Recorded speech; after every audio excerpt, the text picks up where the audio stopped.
दोस्तों, मैं Narendra Meena GK by Kokalla sir के यूट्यूब चैनल में आपका हार्दिक स्वागत है।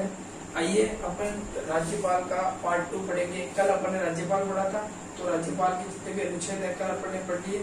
ये वीडियो देखने से पहले आप अगर पार्ट 1 को नहीं देखा है तो पहले पार्ट 1 को देखिए, फिर ये आराम से आपको समझ में आएगा। तो आज अपन पढ़ेंगे भाई राज्यपाल की शक्तियां। अब राज्यपाल की शक्तियां कौन कौन सी है तो अपन एक बार देखते हैं। सबसे पहले तो राज्यपाल की शक्तियां, पहली शक्ति है भाई कार्यपालिका शक्ति। कार्यपालिका शक्ति, राज्यपाल की पहली शक्ति कौन सी है भाई? कार्यपालिका की शक्तियां। दूसरी है विधायी शक्तियां। विधायी शक्तियां, पहली कार्यपालिका शक्तियां है, दूसरी कौन सी है? विधायी शक्तियां। तीसरी है भाई न्यायिक शक्तियां। न्यायिक शक्तियां। चौथी है, देखो, कार्यपालिका शक्तियां, विधायी शक्तियां, न्यायिक शक्तियां, और फिर चौथी है वित्तीय शक्तियां। वित्तीय शक्तियां, ठीक है। और लास्ट वाली जो है वो है 5वीं नंबर की स्वविवेक की शक्तियां। स्वविवेक की शक्तियां, एक एक को उठाएंगे, एक बार से डिटेल में थोड़ा सा देख लेते हैं कौन कौन सी शक्ति है। तो राज्यपाल की महत्वपूर्ण कितनी शक्तियां हैं? 5 प्रकार की शक्तियां। पहले है कार्यपालिका की शक्तियां। जो कार्यपालिका का मतलब होता है जो काम करती है। काम कौन करती है? मुख्यमंत्री और उसकी मंत्री परिषद। यह कार्यपालिका के अंदर कौन कौन शामिल है और कार्यपालिका में किस किस की नियुक्ति करता है राज्यपाल। ये वाली शक्तियां सारी अपने कार्यपालिका की शक्तियां पढ़ेंगे। विधायी, विधान का मतलब होता है कानून, और कानून कौन बनाती है भाई? विधानमंडल बनाती है। तो विधानमंडल के दोनों सदनों में कितने आदमी नियुक्त करता है, कैसे विधेयक पारित होता है, कौन से विधेयक को पुनर्विचार के लिए लौटा सकता है। तो ये वाली सारी चीजें इसमें पढ़ेंगे, विधायी शक्तियों के बारे में पढ़ेंगे। फिर है न्यायिक शक्तियां। तो देखो, हाई कोर्ट और डिस्ट्रिक्ट न्यायालय, इनके जो जज है इनकी नियुक्ति कैसे करता है, कौन करता है, किससे क्या सिफारिश करता है, ये सारी चीजें पढ़ेंगे अपन न्यायिक शक्तियों के बारे में। फिर है वित्तीय शक्तियां। पैसों का लेन देन, अनुदान की मांग कौन कर सकता है और आकस्मिक निधि पर किसका अधिकार होता है, ये सारी शक्तियां पढ़ेंगे अपन वित्तीय शक्तियां। स्वविवेक की शक्तियां पढ़ेंगे। जो राज्यपाल खुद अपनी मर्जी से जिन शक्तियों का प्रयोग करता है वह स्वविवेक की शक्तियां कहलाती है। ठीक है भाई, तो ये 5 प्रकार की शक्तियां। सबसे पहले पढ़ेंगे अपन कार्यपालिका की शक्तियां। आराम से समझ में आएगी, एक बार आप ध्यान पूरा इधर व्हाइट बोर्ड की तरफ देखना। ठीक है भाई, पहली शक्ति कौन सी है? कार्यपालिका की शक्ति। अब मैं बात करूं कार्यपालिका, इसकी बात करूं भाई कार्यपालिका।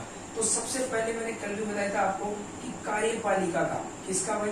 कार्यपालिका का संवैधानिक प्रमुख कौन होता है? राज्यपाल होता है। पहली तो ये शक्ति है संवैधानिक प्रमुख। कार्यपालिका का संवैधानिक प्रमुख कौन होता है? राज्यपाल होता है। कार्यपालिका का संवैधानिक प्रमुख कौन होता है? राज्यपाल होता है। ठीक है। अब ये तो ये नाम मात्र है, वास्तविक है। संविधान के अनुसार प्रमुख व्यक्ति राज्यपाल है, लेकिन ये नाम मात्र का है। तो वास्तविक कौन होता है? तो सबसे पहले इसी की बात करेंगे अपन। तो कार्यपालिका का जो वास्तविक जो अध्यक्ष होता है वो होता है कौन? सीएम। तो अपन बात करेंगे दूसरे नंबर की राज्यपाल। मुख्यमंत्री इसको मुख्यमंत्री को नियुक्त करेगा। किसको नियुक्त करेगा भाई? मुख्यमंत्री को नियुक्त करेगा। नियुक्त करेगा, ठीक है। अब ये बात कौन से अनुच्छेद में कह रखी है कि भाई राज्यपाल मुख्यमंत्री को नियुक्त करेगा? तो ये कह रखी है अनुच्छेद आर्टिकल 164। इसके अंदर ये कह रखा है कि राज्यपाल मुख्यमंत्री को क्या करेगा? नियुक्त करेगा। हालांकि ऐसे नहीं है कि वो अपने विवेक से मुख्यमंत्री को नियुक्त करेगा, नहीं। जो अपनी कार्यपालिका क्या होती है, इधर देखो, ये है अपनी विधानमंडल। ये कौन सा सदन हो गया? विधान सभा वाला, विधान सभा। और ये कौन सा सदन हो गया? विधान परिषद। ये हो गया विधानमंडल। विधानमंडल, तो देखो हमेशा आपको ध्यान रखना है, विधानमंडल के अंदर बहुमत दल का जो नेता होगा उसे मुख्यमंत्री के रूप में कौन नियुक्त करेगा? राज्यपाल नियुक्त करेगा। ये बात कह रखा है आर्टिकल 164 में, 164 में ये बात कह रखा है कि विधान सभा के में जो बहुमत दल का नेता होगा उसे राज्यपाल मुख्यमंत्री के रूप में नियुक्त करेगा। फिर आगे वाली बात क्या है? मुख्यमंत्री के परामर्श से, किसके परामर्श से? मुख्यमंत्री के परामर्श से मंत्री परिषद का निर्माण करेगा, मंत्री परिषद का निर्माण करेगा।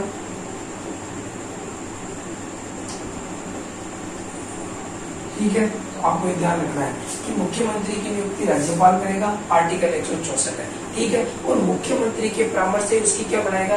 मंत्री परिषद बनाएगा। ठीक है, इन मंत्रियों को शपथ भी कौन दिलाता है? राज्यपाल दिलाता है। तो ये बात करते हैं अपन किसकी? मुख्यमंत्री की।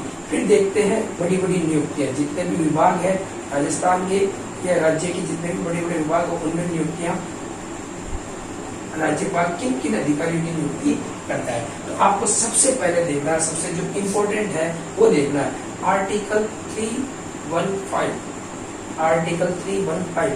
इसमें क्या है? इसमें राज्यपाल की यह शक्ति है, आपने सुना होगा आरपीएससी, आरपीएससी लोक राजस्थान राज्य लोक सेवा आयोग, इसके अध्यक्ष एवं सदस्यों की नियुक्ति, अध्यक्ष एवं सदस्यों की नियुक्ति कौन करेगा भाई? राज्यपाल करेगा। तो आपको ध्यान रखना है आर्टिकल कौन सा है? 315 अनुच्छेद के तहत ये प्रावधान किया गया है कि आरपीएससी के अध्यक्ष एवं सदस्यों की नियुक्ति कौन करेगा? राज्यपाल करेगा। अब इसमें आपको ये बात ध्यान रखनी है कि नियुक्ति तो कौन कर रहा है? अब यहाँ नियुक्ति कौन कर रहा है? राज्यपाल कर रहा है, लेकिन इनको हटाने का अधिकार, किसका अधिकार?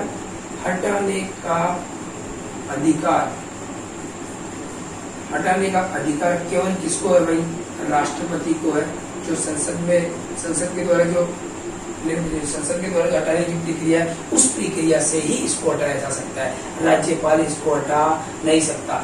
नियुक्ति राज्यपाल करता है आरपीएससी के सदस्य और अध्यक्ष की, लेकिन हटाने का अधिकार उसे नहीं है। फिर इसके बाद में दूसरा पॉइंट, इंपॉर्टेंट पॉइंट क्या है? ठीक है, 315 के तहत किसकी नियुक्ति करता है? आरपीएस के अध्यक्ष और सदस्यों की नियुक्ति करता है। इसके बाद 243 के या फिर इसको कहेंगे 2243 टैप और टमाटर वाला तय। ठीक है, इसके तहत राज्यपाल राज्य निर्वाचन आयुक्त की, राज्य जो निर्वाचन आयुक्त है उसकी नियुक्ति करता है। ठीक है भाई, राज्य निर्वाचन आयुक्त की नियुक्ति करता है। दो बात आपको आराम से समझ में आ गई होगी। आर्टिकल 315 के तहत आरपीएससी के अध्यक्ष और सदस्यों की नियुक्ति करता है, लेकिन हटाने का अधिकार किसको है? राष्ट्रपति को। इसके बाद 243 के या 243 इसके इस अनुच्छेद में यह कह रखा है कि राज्य निर्वाचन आयुक्त की नियुक्ति भी कौन करता है? राज्यपाल करता है। इसके बाद में देखते हैं कार्यपालिका पढ़ रहे हैं, तो तीसरा सबसे बड़ा पॉइंट आर्टिकल 165 आर्टिकल 165 के तहत ये महाअधिवक्ता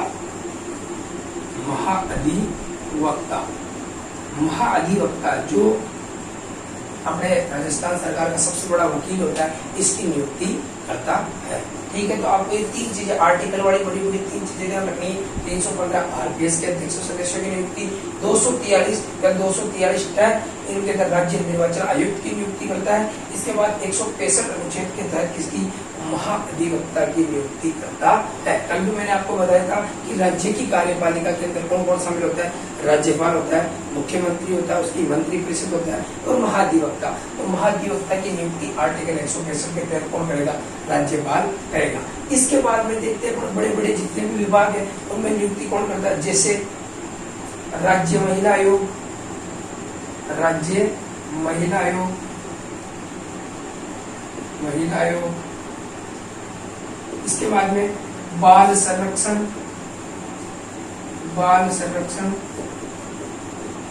आयोग, इसका अध्यक्ष भी कौन बनाता है?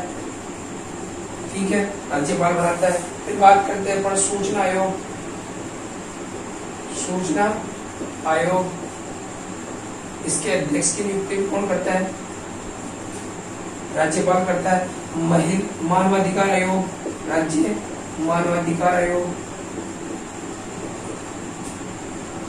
मानवाधिकार आयोग, इसकी नियुक्ति भी कौन करता है भाई?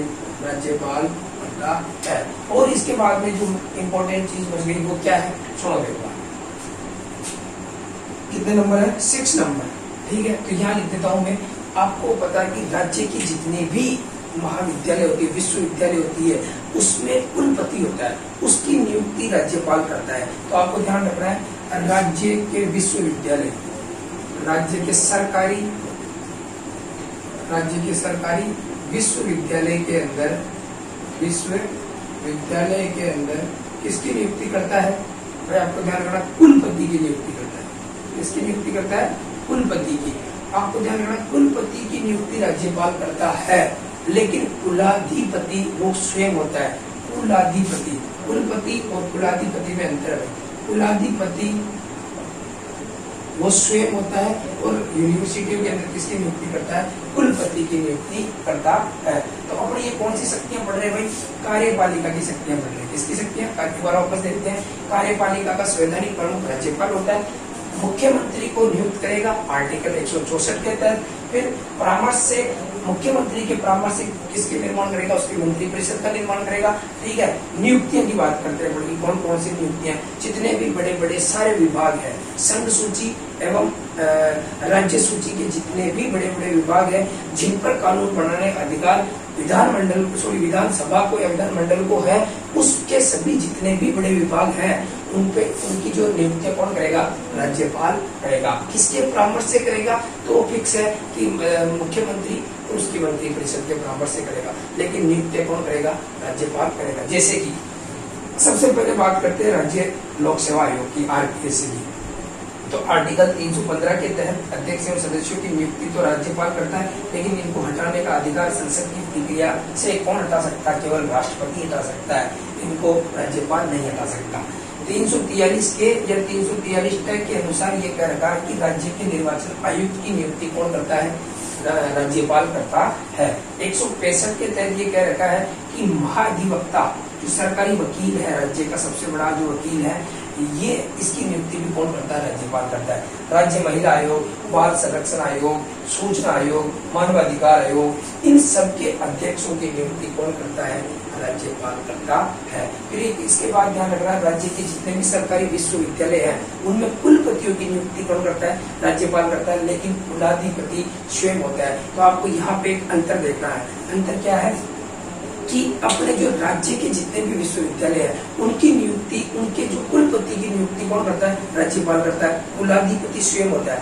और सेंट्रल यूनिवर्सिटी है, जितने भी केंद्रीय विश्वविद्यालय है, उनमें कुलपति की नियुक्ति उपराष्ट्रपति करता है और कुलाधिपति खुद उपराष्ट्रपति होता है। कुलपति और कुलाधिपति दोनों अलग अलग चीज है, कंफ्यूज मत हो जाना। कुलपति की तो नियुक्ति होती है और कुलाधिपति स्वयं उपराष्ट्रपति होता है सेंट्रल यूनिवर्सिटियों का। और अगर राज्य की विश्वविद्यालयों की बात करें, सरकारी विश्वविद्यालयों की, तो इसके अंदर कुलपति की नियुक्ति राज्यपाल करेगा और कुलाधिपति वो स्वयं होगा। ठीक है, तो ये कौन सी शक्तियां अपने पास कंप्लीट होती है? अभी 2 अनुच्छेद हो रहा है, आपको ध्यान रखना कार्यपालिका की शक्तियां। तो अभी इसका स्क्रीनशॉट ले लो आराम से। ये है कौन सी शक्ति अपने कार्यपालिका की शक्तियां। अब इसके बाद में कार्यपालिका की शक्तियों के 2 आर्टिकल हो रहे हैं, वो आराम से देख लेते हैं, याद हो जाएगा भी आराम से। दूसरा पार्ट है अपना राज्यपाल का। ठीक है, इसके बाद बात करेंगे अपन आर्टिकल 166। इसके अंदर क्या है? आर्टिकल 166 के अंदर यह है कि मुख्यमंत्री किसकी बात है भाई? मुख्यमंत्री 166 और 167 मंत्री को बात। लेकिन क्या करेगा? जितने भी बड़े बड़े विभाग है, राज्य के जितने भी विभाग है, राज्य के जितने भी क्या है भाई विभाग है, विभाग के जो मंत्री है, विभाग के मंत्रियों में कार्य का बंटवारा करेगा। कार्य का क्या करेगा? कार्य का बंटवारा करेगा और बंटवारे के संबंध में क्या बनाएगा? नियम बनाएगा। अभी आराम से समझ लेंगे और क्या बात है ये। देखो, सीएम की मंत्रिपरिषद होती है। ठीक है, मंत्रिपरिषद सीएम की सिफारिश पे राज्यपाल बनाता है और उनके जितने भी राज्य के बड़े बड़े विभाग है, उनके जो भी मंत्री है, उनके अंदर कार्यों का बंटवारा करेगा और कार्यों का बंटवारा करने के लिए क्या बनाएगा? नियम विनियम बनाएगा। ये कह रखा है आर्टिकल 166 के अंदर। फिर बात करते हैं 167। इसमें क्या है? तो इसमें के अंदर आपको ध्यान रखना है, सीएम, अब जैसे जितने भी प्रशासनिक कार्य होते हैं राज्य सरकार के, तो राज्यपाल जब चाहे, फर्स्ट पॉइंट ये है कि राज्यपाल किसी भी प्रशासनिक कार्य का, किसी भी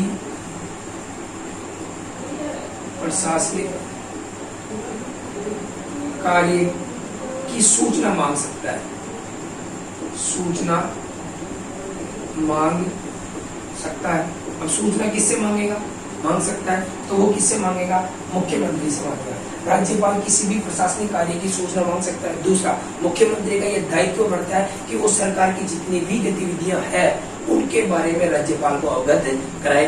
दूसरा क्या है, सीएम का कर्तव्य है कि राज्य की, सरकार की प्रशासनिक गतिविधियों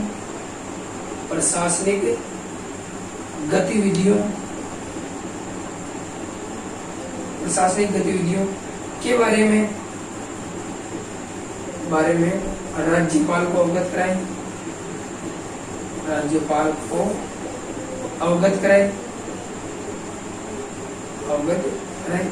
ठीक है। तो दो अपने को ध्यान रखना है, 1667 में विभागों के जो मंत्री होते हैं उनमें कार्यों का बंटवारा करते हैं, उनके लिए नियम बनाता है। फिर इसके बाद में 167 में क्या कर रखा है, आर्टिकल 167 में कि राज्य की जितने भी प्रशासनिक कार्य हैं, जो भी राज्य के अंदर गतिविधियां हैं, उनकी रिपोर्ट मांग सकता है या मुख्यमंत्री का दायित्व है कि वो राज्यपाल को कार्यों से क्या कराए, अवगत कराए। और तीसरा पॉइंट यह है, यदि किसी मंत्री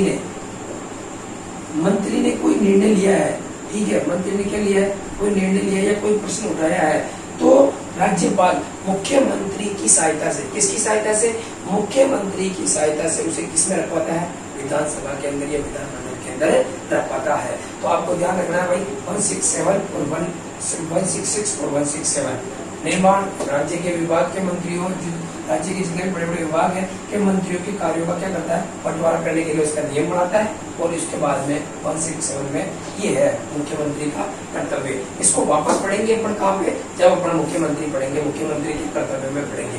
तो ये अपनी सारी शक्तियां कौन सी होती है, कार्यपालिका की शक्तियां होती है।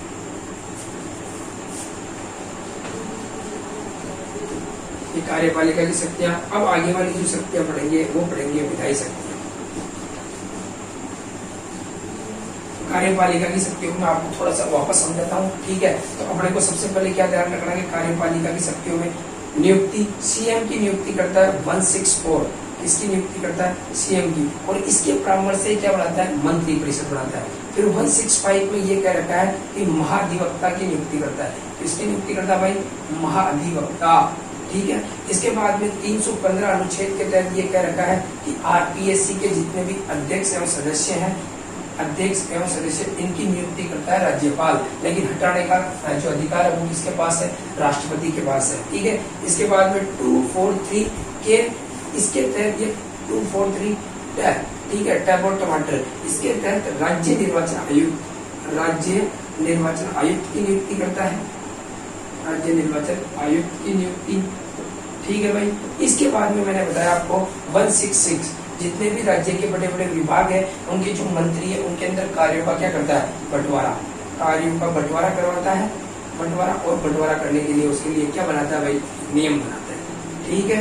इसके बाद में हम बात करेंगे 167, ये मुख्यमंत्री का दायित्व है, सीएम का दायित्व है कि सरकार की जितनी भी गतिविधियां है उनके जो सूचना किसको देगा, वो राज्यपाल को देगा, या राज्यपाल किसी भी विभाग के किसी भी कार्य की सूचना मुख्यमंत्री से मांग सकता है, और मुख्यमंत्री का यह दायित्व है कि वो उसको सूचना देगा। या किसी भी मंत्री ने कोई प्रश्न उठाया है तो उस प्रश्न को मुख्यमंत्री के माध्यम से कहाँ रखेगा, विधानमंडल में या विधानसभा के अंदर रखेगा। तो ये सारी शक्तियां अपने कार्यपालिका की इंपॉर्टेंट शक्तियां भाई, इसका आप क्या ले लो, स्क्रीनशॉट ले सकते हो, ठीक है। अब इसके बाद में पढ़ेंगे अपन दूसरी शक्ति है, वो है विधायी शक्ति।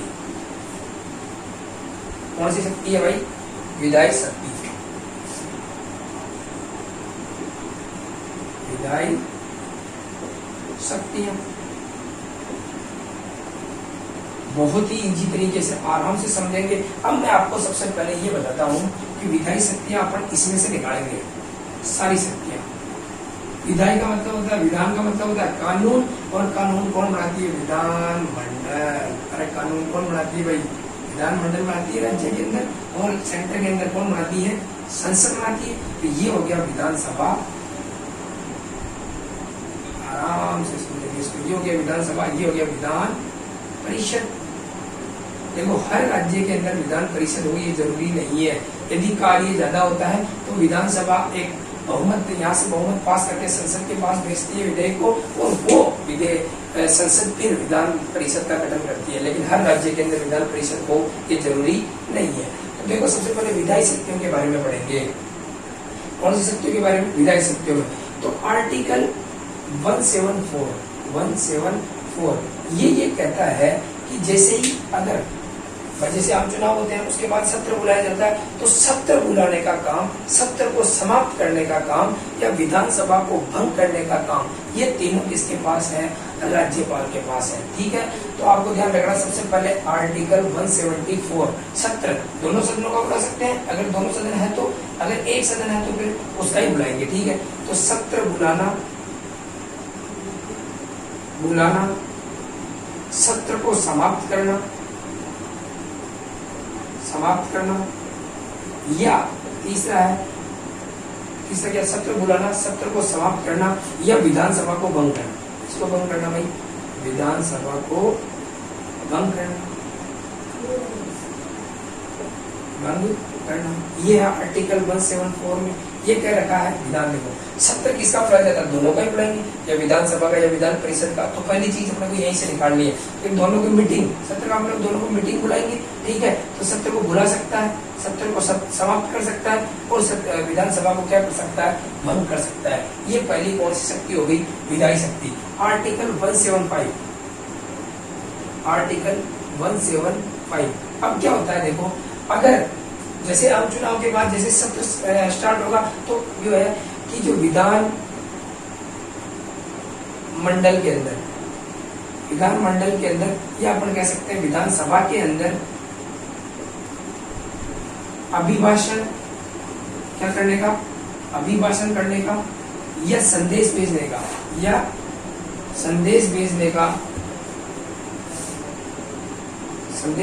का अधिकार किसको है भाई? राज्यपाल को। ये किसके अंदर कह रखा है? 75 के अंदर कह रखा है। तो आर्टिकल 74 और 75, देखो 74 में क्या कर रहा है? सत्र बुला सकता है, सत्र समाप्त कर सकता है, विधानसभा को क्या कर सकता है? भंग कर सकता है। आर्टिकल 75 में ये कह रखा है कि विधानमंडल के अंदर अभिभाषण या संदेश भेजने का अधिकार किसका है? राज्यपाल का है। तो ये दोनों चीज तो अपने को ध्यान रखनी है। इसके बाद में आर्टिकल 200, अब ये देखिए 200 क्या है। अब मैं आपको बात करूं कि मैंने कल भी कहा था कि विधानमंडल के अंदर एक तो विधानसभा होता है, एक विधान परिषद होता है, और उसका महत्वपूर्ण जो अंग होता है वो कौन सा है? राज्यपाल। अब आपको अगर सबसे पहले विधायी शक्ति पढ़ रहे हैं, विधायी का मतलब कानून कैसे बनता है?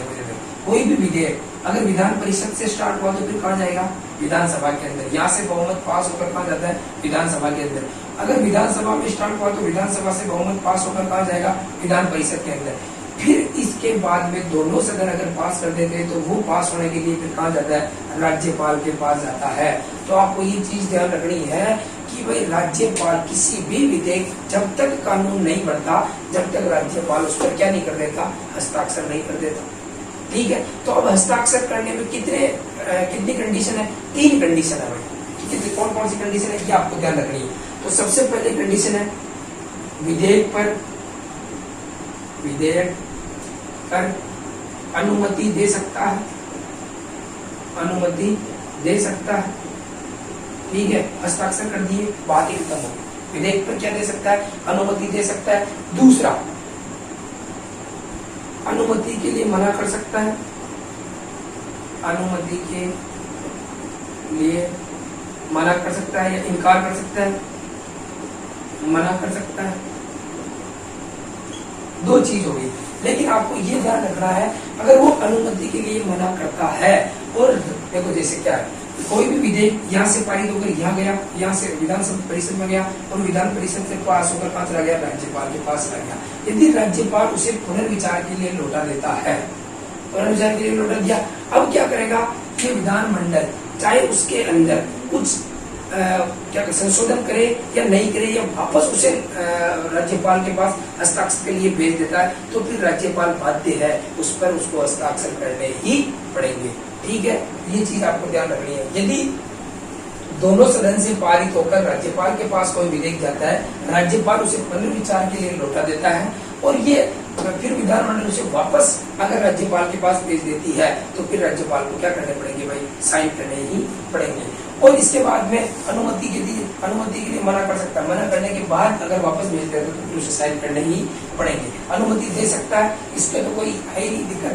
फिर इसके बाद में अनुच्छेद 200 के अंदर ये कह रखा है कि राष्ट्रपति, तीसरी जो कंडीशन है ये राज्यपाल राष्ट्रपति के लिए, किसके लिए, राष्ट्रपति के लिए आरक्षित कर सकता है,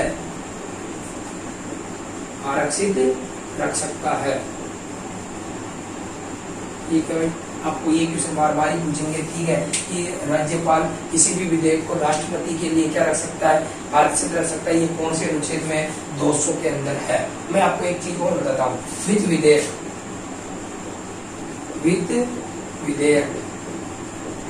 देखो, वित्त विधेयक में उसको वहां पे जो अपना क्या नाम है, जो वित्तीय शक्तियां पढ़ेंगे वहां पे भी पढ़ेंगे, लेकिन मैं यहाँ बता देता हूँ। वित्त विधेयक को राज्यपाल विधानमंडल को पुनर्विचार के लिए नहीं लौटा सकता। क्यों नहीं लौटा सकता, तो आपको ध्यान रखना है, जो वित्त विधेयक विधानसभा के अंदर रखा जाता है, ये पहले ही अनुमति ले ली जाती है, किसकी, राज्यपाल की।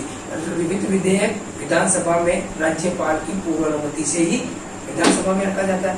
ठीक है भाई, विधानमंडल में रखा जाता है, तो इसको ये पुनर्विचार के लिए वापस नहीं लौटा सकता। ठीक है, आपको ये चीज ध्यान में रखनी है।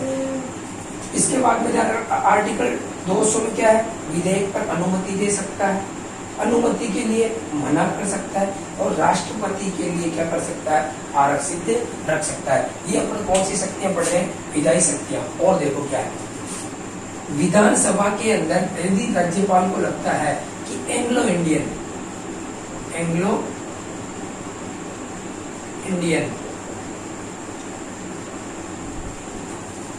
विधानसभा के अंदर अपन एक एंग्लो इंडियन मनोनीत करता है। कितने एंग्लो इंडियन मनोनीत करता है, एक विधानसभा के अंदर। ठीक है, और विधान परिषद के अंदर 1/6 सदस्य, वो मैं बताऊंगा कहाँ से नियुक्त करता है। ठीक है, आपको ध्यान रखना कि विधानसभा के अंदर एक एंग्लो इंडियन मनोनीत करता है राज्यपाल, और विधान परिषद के अंदर 1/6 सदस्य मनोनीत करता है। ठीक है, तो एक बार इसको देख लीजिए, फिर इसके बाद में आगे बढ़ते हैं।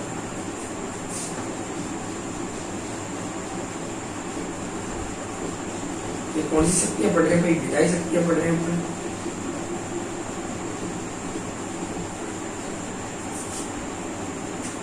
आगे बढ़ सकती है, ध्यान रखना अपने को। विधानसभा के अंदर, इसके अंदर विधानसभा के अंदर एक एंग्लो इंडियन मनोनीत करता है राज्यपाल। ठीक है, और इसके बाद में विधान परिषद के अंदर 1/6 सदस्य, विधान परिषद के अंदर।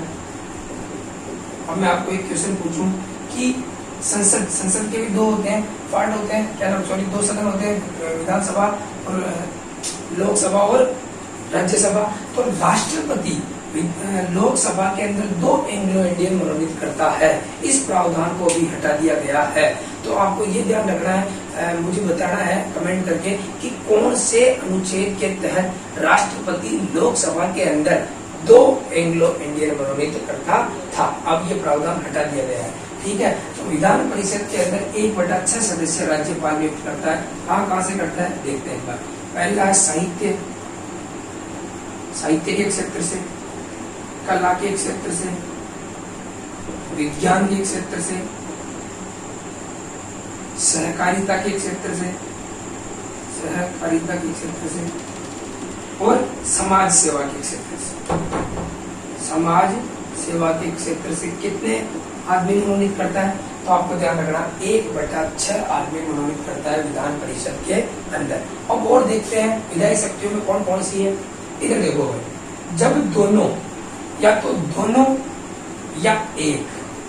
तो दोनों सदन, विधानसभा या विधान परिषद या एक सदन, अगर दोनों सदन या एक सदन दोनों सत्र में नहीं हो, और तीसरा अपने को उपाय निकालना हो, कौन सा उपाय निकालना हो? तीसरा। तो अपन क्या करेंगे, इधर देखो, या तो दोनों सदन या एक सदन, दोनों सदन या एक सदन अगर सत्र में नहीं हो और अपने को तीसरा उपाय निकालना हो, तीसरा उपाय क्या होता है सुनो देखो। जब दोनों सदन सत्र में नहीं हो, अचानक से अपन को कोई कानून बनाने की जरूरत पड़ जाए, तो फिर क्या करेगा? राज्यपाल उस कंडीशन में अनुच्छेद 213 के तहत अध्यादेश जारी करेगा। क्या जारी करेगा भाई? अध्यादेश, अध्यादेश जारी करेगा। और ये अध्यादेश अस्थायी कानून होता है, ठीक है। ये अध्यादेश उतना ही प्रभावी होता है जितना विधानमंडल द्वारा बनाया गया कोई कानून हो, ठीक है। लेकिन ये कब तक रहता है? जब तक विधानमंडल सत्र में आ जाता है, या विधानसभा या विधान परिषद सत्र में आ जाती है, उसके 6 सप्ताह के बाद यदि विधानमंडल द्वारा इसे स्वीकार कर लिया जाता तो ये कानून बन जाता है। वो अगर स्वीकार नहीं किया जाता तो ये स्वतः ही क्या हो जाता है? समाप्त हो जाता है। तो आपको ध्यान रखना है, राज्यपाल और राष्ट्रपति दोनों ही अध्यादेश जारी करते हैं, ठीक है। दोनों ही, अगर जैसे संसद का कोई दोनों सदन सत्र में नहीं होता तो राष्ट्रपति क्या जारी करता है भाई? अध्यादेश जारी करता है। और जब विधानसभा या विधान परिषद सत्र में नहीं होती है, तब राज्यपाल अस्थायी कानून बनाने के लिए क्या करता है? अनुच्छेद 213 के तहत अध्यादेश जारी करता है। जब भी सत्र में आ जाती है, इसके बाद में कितने सप्ताह तक लागू रहता है? 6 सप्ताह तक लागू रहता है। यदि उसे विधानमंडल द्वारा स्वीकार कर लिया जाता है तो ये क्या बन जाता है? कानून बन जाता है, वरना ये क्या होता है? समाप्त हो जाता है, ठीक है भाई। ये अपन 2 शक्तियां पढ़ी आज अपन ने, कार्यपालिका शक्तियां या कार्यकारी शक्तियां, और दूसरा विधायी शक्तियां।